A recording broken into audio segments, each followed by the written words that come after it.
welcome to another edition of QTM Talks. My name is Nikki Prado from Qatar Travel Mart Exhibition. With the recent turn of events, restrictions are easing up and most of the countries have started to open their borders. This is definitely a positive sign that the tourism industry is bound to restart.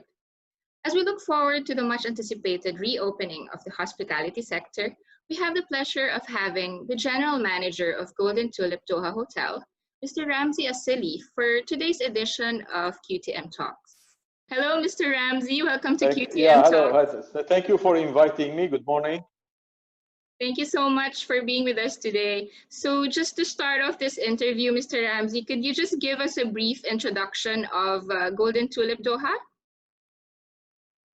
Yes, the Golden Tulip Doha is part of the French group called Louvre Hotels Group. They have brands such as the Royal Tulip, Golden Tulip, which is established here in Doha, Tulip Inn. We have other brands which are more popular in Europe, like Premier Class, Kyriad, and Campanile, and they are the fourth chain in number of hotels in the world, the Louvre Hotels Group. We have been in Doha now. We have opened our property in September 2017. In a bit of a difficult times because it was 3 months after the embargo imposed on Qatar.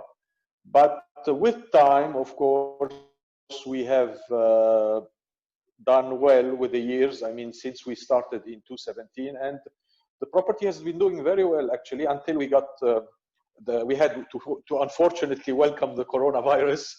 Then everything is, but somehow, I mean, I will tell you later in one of the other questions how we are doing at the moment here at the hotel. Yeah, so you've mentioned about already the coronavirus. So how do you describe the current state of the hospitality industry now? It depends actually which part of the world. I think it's a very slow recovery at the moment. If you look at some parts of the world, we have got some statistics until April. The Middle East have been the least affected actually, which is a surprise. But again, I mean, of course, Europe has been very strongly affected in some areas like Spain and Italy. In percentages of occupancy, if you look at, for example, that compared to Asia, Europe, Africa, the United States, South America, the least affected was the Middle East. Now, if you want to look at our area, the Middle East, North Africa, per city, the least affected in the cities in April and on the month-to-date figures were Doha and Abu Dhabi. Okay, at the April figures for the month of April, the average occupancy in Doha was 48%, and Abu Dhabi has the same, whereby you had other cities which are dragging at 10%, 20%, and 30%. So we could estimate a bit ourselves lucky here in Doha to have sustained and been able to manage somehow until now, actually. That's good to hear. Yeah, exactly, yeah. So this is it basically in terms of the current status. As I said earlier, we have seen some recoveries. It will take some time. People are saying that probably Q4 should start picking up. I mean, I've seen yesterday they have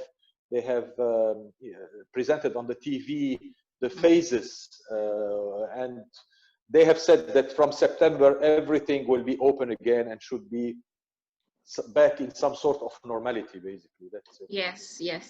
We are all hoping for that also. So sorry.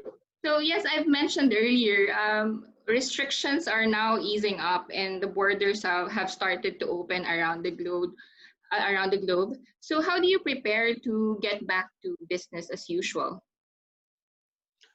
As I mentioned earlier, we have been a bit lucky here in Doha. We are already in business as usual, I must say.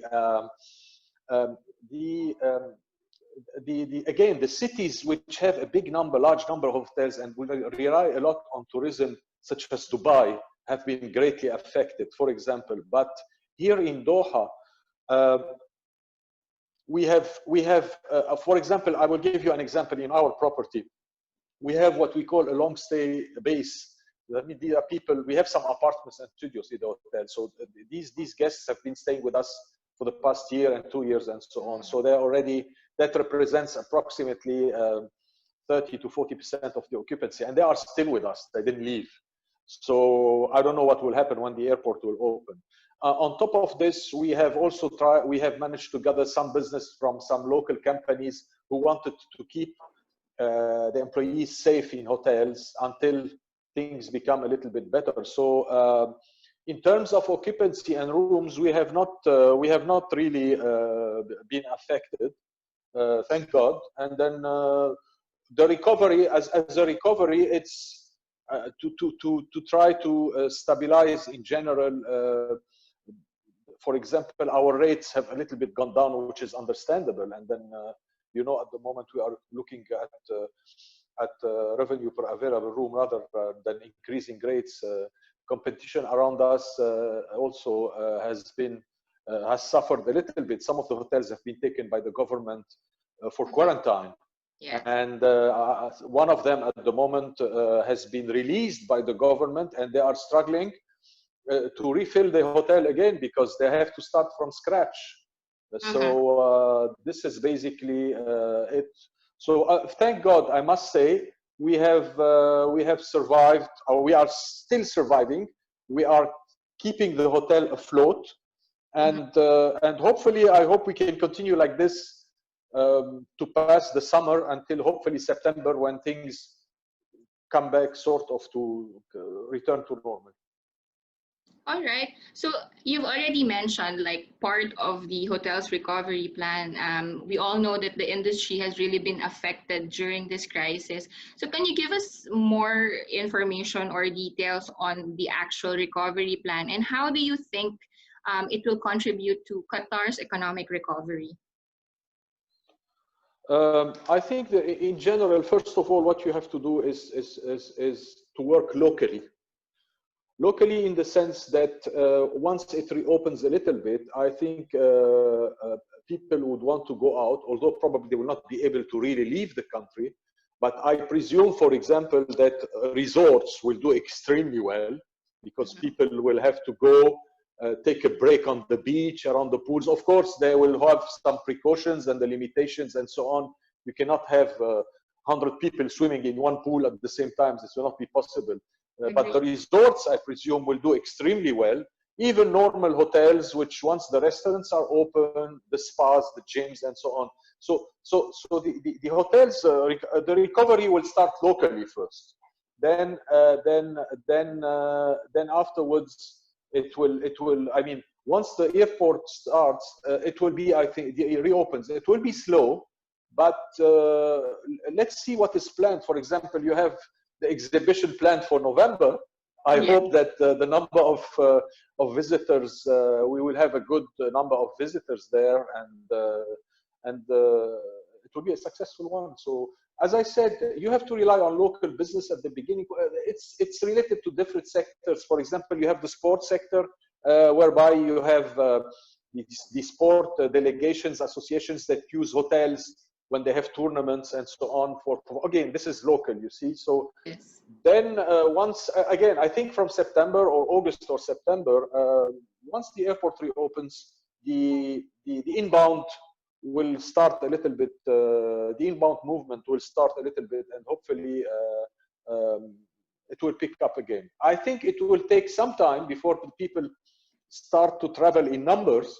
But inshallah, you know, Q4, maybe beginning of 2021, we will see something a bit better, a better situation. Thank you very much. So, Mr. Ramzi, as someone who has been in the industry for 35 years, what are the learnings or any tips you want to share to our industry peers in the middle of these challenging times? It's a difficult situation for all of us.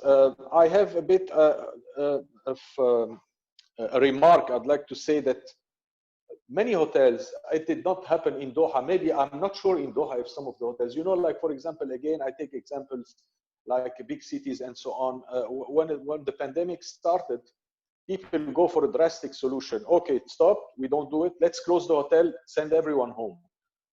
I don't think it could be right. I mean, we have to see the case of every property at the same time. But what we have to look at is to do a self-assessment and see if you can stay afloat with minimizing the damages. For example, maybe you can keep your hotel open, again, depending on which part of the world you are, with a limited number of employees and being able to still manage rather than closing completely your property. It is difficult when you reopen to start from scratch again. But again, I understand that some owners or management companies, they have no choice. They have to close the hotel, and this is the least we can do. I mean, again, luckily, I haven't heard of any hotel which has closed here in Doha. Probably there are maybe 2 or 3, there are not many. Other properties have reduced numbers of employees, but I think 90 or 95% of the hotels are still open in Doha. So I always, my suggestion, or my how do you say, my 5 cents to give to the people is to always do not go directly and take a drastic decision. Self-assess yourself, think, find a way that you don't need to hurt your reputation, your image, affect your employees, and then afterwards, if this is the last thing to do, I have not done any redundancy in my hotel until now. Yes, we did reduce a little bit the salaries, but as I said, again, thank God the hotel is still afloat, and then as I said, hopefully we will continue like this until September. So I think we need to think a little bit before taking drastic decisions, and afterwards, accordingly, we see what's the best for the property, because the management company, but also has to look at what it's a relationship between the management company and the owning company. So it's a common agreement. But again, some owners are more flexible than others, but and some others, they will say, no, I don't know, I just close the hotel, send the stuff home, and then we see what happens afterwards. So it's important to think well and to assess before taking any drastic decisions. This is my opinion. Thank you. That's very nice of you, and I agree completely with what you've just said. So, Mr. Ramzi, lastly, being one of our valued exhibitors, what do you look forward to at Qatar Travel Mart? Well, this will be our first one, I think, here. So I really look forward, first of all, for the image and the company exposure, and look forward to make some contacts. I hope that the exhibition will be successful. We're very much looking forward to it. I hope you did not get a lot of cancellations. I don't know what is your situation until now. We will not cancel. We will stay with you. Don't worry. So we really hope that the people will be able to travel. In Doha, Doha is a small city, so the benefit will be more for outside visitors, tour operators, etc., and so on and so forth. Because at the end of the day, we need to promote Doha as a destination, and this is why our hotel has to be present there, because we are already, I think, well established in the market. There are very good properties around in Doha, and then as a matter of fact, I was talking to a tour operator in Iran a few days ago, and then they said that if they want to start, so most of the Iranians, he was giving an example, all of them, like 10 or 13 million Iranians go to Dubai every year. So he said now they're fed up, they want to change, and now he wants to promote Doha as a destination for about 10 or 15 million Iranians, and hopefully they will start tours from September or October this year. So things are being planned ahead, which is a good sign, actually. You see, it is a good sign, yes, definitely. Yeah. So I hope I wish you all the best. I hope this, we're really looking forward. I mean, we've been attending ATM in Dubai every year, so we want to do a replica and even better here in Doha. So I hope we'll be able to do that. Thank you very much, Mr. Ramzi. We're also aiming for the success of Qatar Travel Mart, and we're really happy for your support. We're very thankful, and we're really delighted to have you on board. Okay, thank you again for inviting me. I wish you all the best. So Okay. yeah, that brings us to the end of this interview, Mr. Ramzi. On behalf of the whole QTM team, we'd like to thank you for your time and for welcoming our platform to be able to share your insights to the market. Okay, thank you very much. Good luck. And to all our viewers, thank you so much for watching another episode of QTM Talks, and we hope you enjoyed today's conversation. Until our next episode.